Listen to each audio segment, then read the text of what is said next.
வணக்கம் நண்பர்களே. 1984 வெளிவந்த சூப்பர் ஹிட் திரைப்படம் மை டியர் குட்டிச்சாத்தான் திரைப்படத்தின் சிறப்பினை காண்போம். வாங்க வீடியோவுக்குள் போவோம். சில நேரங்களில் வாழ்க்கை நமக்கு வழங்கும் வரட்டுத்தனங்களில் இருந்து விடுபட்டு பசுமை இருக்கும் இடத்தை தேடி மனம் அலையும். அந்த மாதிரியான தேடல்களின் போது குதூகலம் தரும் இடங்களை தேடி மனிதன் ஓடுகின்றான்.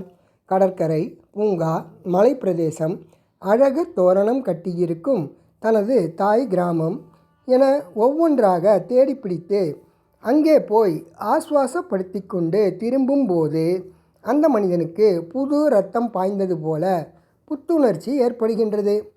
அதை போல அதிரடி மசாலா காதல் கதை குடும்ப சோகத்தை பிழிந்து தரும் ஃபேமிலி சென்டிமெண்ட் ஸ்டோரி என பார்த்து வெறுத்து போகும் ரசிகர்கள் குழந்தைகளை மையப்படுத்தி எழுதப்படும் குதூகலமான படங்களுக்கு தங்களது அமோக ஆதரவை தெரிவிப்பது உண்டு. குழந்தைகளை சந்தோஷப்படுத்தும் நோக்கத்தில் எடுக்கப்படும் அந்த படங்களை குழந்தைகளாக மாறிய பெரியவர்களும் பார்த்து தங்களை ஆசுவாசப்படுத்தி கொள்கின்றார்கள். மலிவான ரசனையுடன் மாமூல் கதையை தாங்கி வரும் படங்களை ஒதுக்கி வைத்துவிட்டு மாறுபட்ட ரசனையில் வரும் சிறுவர்களுக்கான படங்களை பார்க்கும்போது ரசிகர்களுக்குள் ஒரு புத்துணர்ச்சி ஏற்படுகின்றது. அந்த அடிப்படையில் வந்த திரைப்படம்தான் மை டியர் குட்டிச்சாத்தான். கேரளத்தின் திரையுலக சரித்திரம் எழுதப்படுமானால் அதில் உதயாவுக்கும் நவோதயாவுக்கும் பல பக்கங்கள் ஒதுக்கப்பட வேண்டியது இருக்கும். ஏன் என்றால் இந்த இரண்டு ஸ்டூடியோக்களில் இருந்துதான் பெரும்பாலான நடிகர்களும் நடிகையர்களும் பொட்டிட்டு முகத்துக்கு மேக்கப் பூசிக்கொண்டு வெளிப்பட்டு இருக்கிறார்கள் என்பதை மறுப்பதற்கு இல்லை. நடிப்புலகின் ஜாம்பவான் என்று கேரள மக்களால் பேசப்படும் திக்குருசி சுகுமாரனில் இருந்து நசீர் முதலான பல முன்னணி நட்சத்திரங்களின் அஸ்திவாரமும் வளர்ச்சியும் இந்த உதயாவிலும் நவோதயாவிலும் இருந்துதான் நடை பழகி எழுந்து அடி வைத்து இருக்கின்றன. இன்று அஜித்தின் காதல் மனைவியாக மாறியிருக்கும் முன்னாள் கதாநாயகி ஷாலினியை அவரது 3வது வயதிலேயே நடிக்க வைத்த பெருமை நவோதயாவுக்கு உண்டு. பாசில் டைரக்ஷனில் எண்டே மாமாட்டி குட்டி அம்மே என்கின்ற மலையாள திரைப்படத்தில்தான் ஷாலினி குழந்தை நட்சத்திரமாக அறிமுகமாகியிருந்தார். பிறகு அது தமிழில் என் பொம்முக்குட்டி அம்மாவுக்கு என்று இளையராஜாவால் தயாரிக்கப்பட்டது. இப்படி ஒவ்வொரு புதிய பரிமாணத்தையும் மலையாள சினிமாவுக்குள் கொண்டு வந்தபோதுதான் அடுத்த நவ பரிமாணம் என்று எதுவென்று சிந்திக்க ஆரம்பித்தார் நவோதயா அதிபர் அப்பச்சன். அப்போதுதான் 3D முறையிலான படம் ஒன்றை எடுப்பது என்று முடிவு எடுத்தார். எந்த ஒரு புதிய விஷயம் என்றாலும் அதை பற்றிய தெளிவு முதலில் அதை தயாரிப்பவருக்கு தெரிந்து வைத்திருப்பது அவசியம். எனவே இதற்காக இவர் முதலில் மேற்கொண்ட பணி அந்த உத்தியை பற்றி நன்கு தெரிந்து கொள்ள வேண்டும் என்கின்ற முதல் முயற்சியே. ஆகவே அப்பச்சன் தனது பிள்ளைகளான ஜிஜோ ஜோஸ் இருவரையும் அழைத்து கொண்டு அமெரிக்காவுக்கு புறப்பட்டு போய் அங்கே இதன் தொழில்நுட்பத்தை தெளிவாக தெரிந்து வந்து அதன் பிறகுதான் மை டியர் குட்டிச்சாத்தான் படத்தை எடுக்க ஆரம்பித்திருக்கிறார். ஏன் என்றால் முப்பரிமாண பட உத்தி என்பது அதற்கு முன்பே இந்தியாவுக்குள் வந்து தோற்று போய் திரும்பிய ஒரு சமாச்சாரம். இதை பற்றி பலரும் யோசித்துவிட்டு அப்படியை விட்டுவிட்டார்கள். பரிசோதனை முயற்சியை கூட செய்யாமல் பின்வாங்கி விட்டார்கள். இதன் நுட்பத்தை கற்றுக்கொள்வதே கூட ஆதாயம் இல்லாத வேலை என்று ஒதுக்கிவிட்டவர்கள் நம் இந்தியர்கள் மட்டுமல்ல, உலக சினிமா அரங்கத்தில் இருப்பவர்களும் தான். என்றாலும் செய்யும் தொழிலை சிறப்புடன் செய்ய தொடங்கினால் அதன் மீது உண்மையான ஈடுபாடும் நம்பிக்கையும் கடும் உழைப்பும் ஒன்று கூடும்போது கட்டாயம் அதில் வெற்றி நிச்சயம் என்பதை உணர்ந்தவர் அப்பச்சன். ஆகவே அந்த துணிச்சல் முயற்சியை விட்டுவிடாமல் செயல்பட ஆரம்பித்தார். இதற்கு முன்பே இதை பற்றி யோசித்தவர்கள் இந்த முறைகளின் மீது ஒருவேளை போதுமான கவனத்தை செலுத்தாமல் விட்டிருக்கலாமே என்னவோ. நவோதயாவுக்கு மட்டும் இந்த முயற்சி கை கொடுத்தது. அதன் மூலமாக அப்பச்சனின் புகழ் உலக அரங்கம் வரை பரவியது. 3 குழந்தைகள் பாழடைந்த பங்களாவிற்கு விளையாட வரும்போது அங்கு அவர்களுக்கு ஒரு மந்திர ஓடு கிடைக்கின்றது.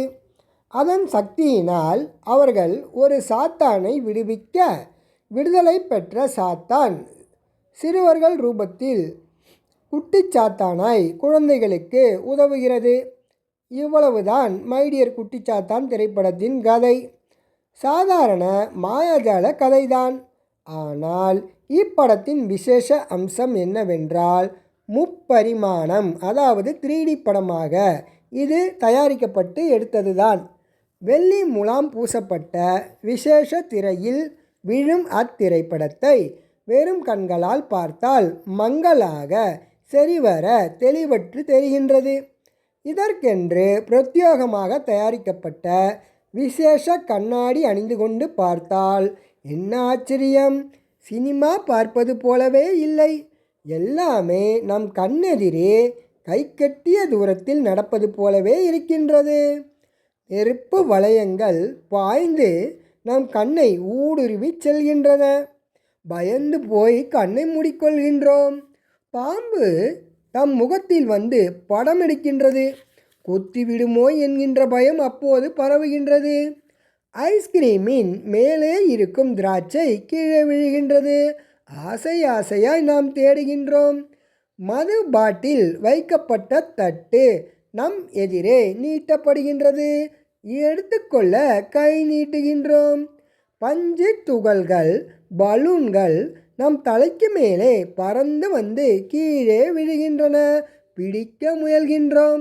இப்படி பல காட்சிகள். தியேட்டரில் படம் பார்க்கின்றோம் என்ற உணர்வே இல்லாமல் நம்மையும் அறியாமல் படத்துடனே இணைந்து விடுகின்றோம். சுவரில் நடப்பது, ஆளின்றி சைக்கிள் ரிக்ஷா ஓடுவது போன்ற தந்திர காட்சிகளும் நம்மை வியப்பில் ஆழ்த்துகின்றன. இவ்வளவுக்கும் முன்னணி நடிகர் நடிகை குழுக்கள் நடனமாடும் கவர்ச்சி ராணி என்று எவருமே திரைப்படத்தில் இல்லை. வாண்டுகள்தான் படம் முழுவதையும் ஆக்கிரமித்து கொண்டிருந்தார்கள். அந்த வால் நட்சத்திரங்கள் செய்யும் லூட்டிதான் பார்வையாளர்களை பரவசப்படுத்தியது. அதோடு இயக்குனர் பாசிலின் திறமையான இயக்கமும் இளையராஜாவின் இனிய இசையும் படத்திற்கு இதயமாக இருந்தது. இந்திய சினிமா வரலாற்றில் முப்பரிமாணத்தில் முதல் முறையாக தயாரிக்கப்பட்ட இந்த திரைப்படத்திற்கு ரசிகர்களின் ஆதரவு பெருகியது. இந்த மாதிரி புதுமை முயற்சிகளுக்கு ஊக்கம் அளிப்பது ஆரோக்கியமான விஷயமாக திரை உலகில் கருதப்பட்டது. மைடியர் குட்டிச்சாத்தான் பல்வேறு மொழிகளிலும் புகுந்து புகழ் பரப்பிய ஒரு முப்பரிமாண சித்திரம். எந்த ஒரு தொழிலானாலும் அதற்கான பின்னணி துணைகள் சரியாக இல்லை என்றால் அந்த தொழிலை எண்ணியபடியே செயல்படுத்தவே முடியாது. மின்சாரம், தண்ணீர், பாதை வசதி, பாடுபடக்கூடிய தொழிலாளர்கள் மற்றும் போக்குவரத்து போன்றவை இல்லாமல் எந்த தொழிற்சாலையாவது இயங்குதல் சாத்தியமா? அதே போலத்தான் இந்த சமாச்சாரமும்.